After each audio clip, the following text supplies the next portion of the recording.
Before going for a war, its impact must be estimated in terms of 5 factors: moral, people's faith in the court, weather, terrain.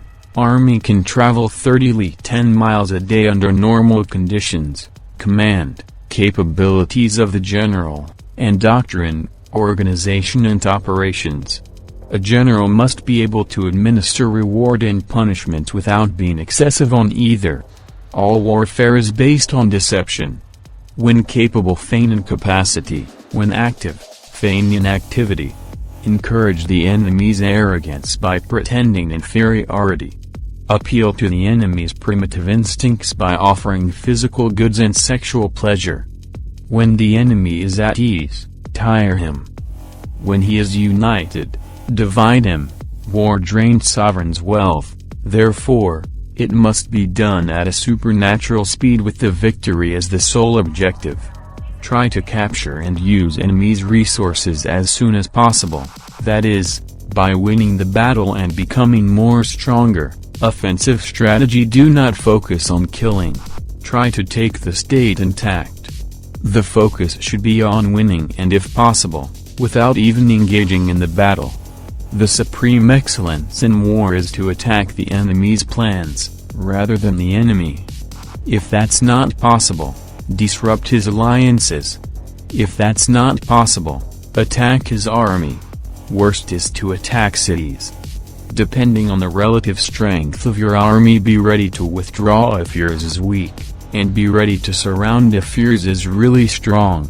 Never hobble the army. Moves should be planned beforehand. Non-military officers should have no say in the army's administration. A confused army leads to another's victory. Know your enemy and know yourself. You will never be in peril. If ignorant of the enemy but know yourself, then the chance of winning is half. If ignorant of both yourself and the enemy, then you will be peril in every battle.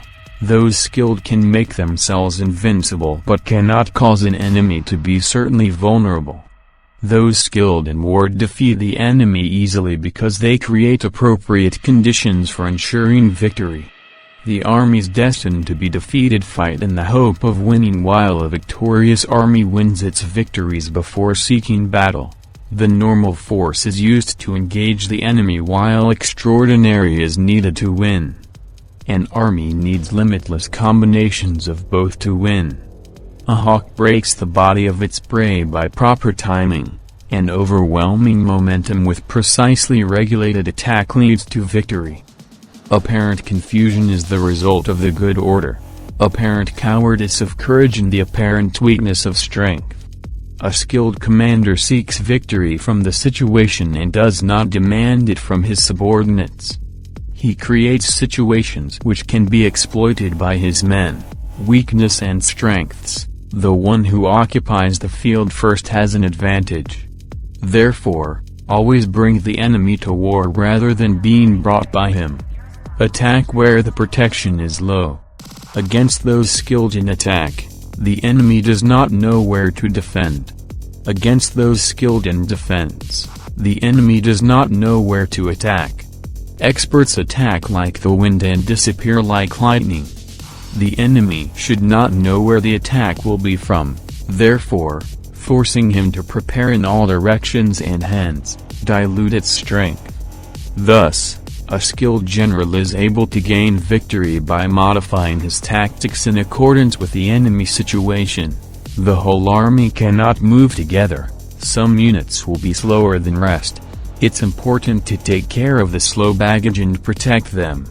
Local guides are important for the knowledge of the terrain.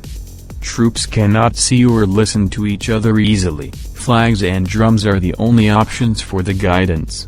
Obedience takes precedence over talent. A talented soldier was once beheaded since he was disobedient. The general's heart decides the fate of the army. If he loses heart in the battle, the army will be deprived of morale. Therefore, those skilled in war attack the enemy when his spirit is sluggish and soldiers are homesick. Do not gobble baits thrown by the enemy, nor attack enemy returning homewards.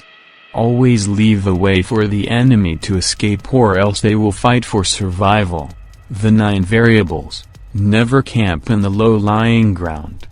Be resourceful in the enclosed ground.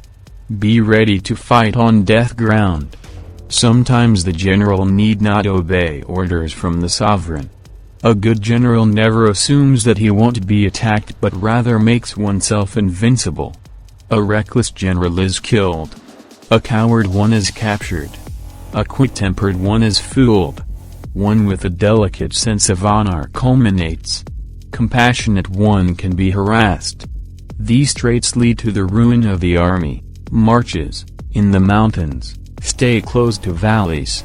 Try to encamp on high grounds facing the sunny side. Fight downhill, never ascend to attack. Do not meet the enemy at water's edge, let half of his force cross and then strike. Ensure that rear is safe, by having mountains in the rear and to the right. Forested mountains and aquatic grasses are dangerous since ambushes are hidden under them. When trees appear to move, the enemy is advancing. Birds rising in flight is a sign of enemy lying in ambush. Dirt spurting upwards in high straight columns indicates the approach of chariots. If dirt hangs low, it's infantry. When dust rises in scattered areas, it's the enemy bringing in firewood. When the enemy's envoy speaks in humble terms but enemy continues the preparation, he will advance. When their language is deceptive but he pretentiously advances, he will retreat. When the enemy speaks in apologetic terms, he wishes respite. When without previous understanding, the enemy asks for a truce, he is plotting. When his troops lean on their weapon, they are famished, hungry. When drawers drink water before carrying it to camp, his troops are suffering from thirst. When the enemy sees an advantage but does not advance to seize it, he is fatigued. When birds gather above the campsite, they are empty. If his troops are clamorous, making noises, at night, he is fearful. If his troops are disorderly, the general has no prestige. When troops gather and talk in groups, the general has lost the confidence of the army. Troops must be given consistent, trustworthy and observed orders or else they will become disobedient. Terrain. The accessible ground can be accessed by both sides equally easily. Taking high sunny positions is important on such grounds. The entrapping ground is easy to get out but difficult to get into.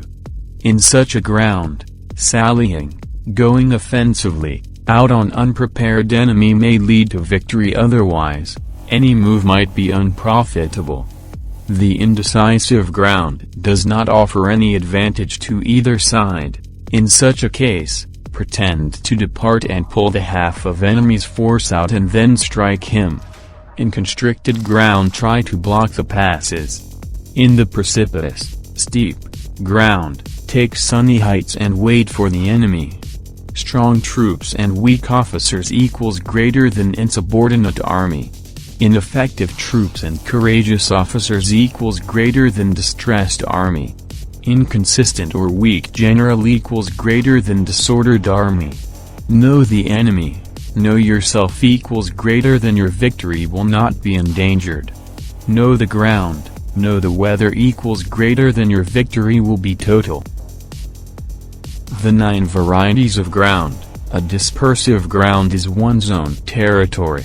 Men think of retiring to their homes, so, do not fight here. A frontier ground is a shallow penetration into the enemy's territory. Do not stop in such land for long. The key ground is equally advantageous for both you and the enemy. Communicating ground is equally accessible to both. A focal territory is one which is surrounded by 3 different states. It's strategically important to occupy that. Ally with neighbor states here. A serious ground is one which is deep into the enemy's territory. It's difficult to return from such a ground. A difficult ground is one which is difficult terrain for the army to march through due to mountains, forests, steep heights, etc. The encircled ground is one which has constricted access and way out of it is tortuous. Enemy ambushes might be present in such ground. Devise stratagems for dealing with these. Block any gap left by the enemy for escape, thereby forcing your forces to fight. A death ground is one which the only army which fights with the courage of desperation survives. A fight is the only option here. When officers and men care only for worldly riches, they will cherish life at all costs. Attack by fire. There are 5 ways to use fire: burn personnel, burn stores, burn equipment, burn arsenals, and use incendiary missiles. If a fire has caused chaos in the enemy's camp, then that situation must be exploited. An angry state or resentful general should not go into a fight. Greater than enlightened ruler is prudent, and good general is warned against rash action. Employment of secret agents. The only way to acquire foreknowledge is through secret agents. There are 5 sorts of secret agents: native, inside, doubled, expendable, and living. None should know about each other. Native agents are enemy's country people.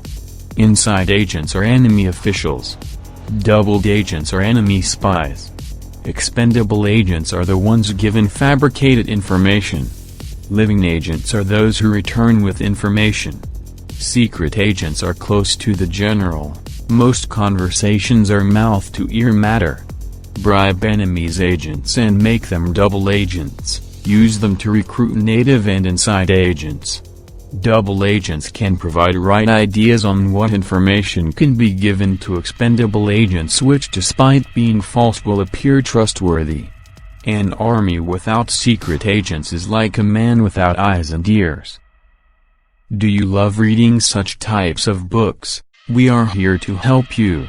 We used to make summary book videos like these, so please subscribe us and press the notification bell, due to which you will be notified of our next uploaded book.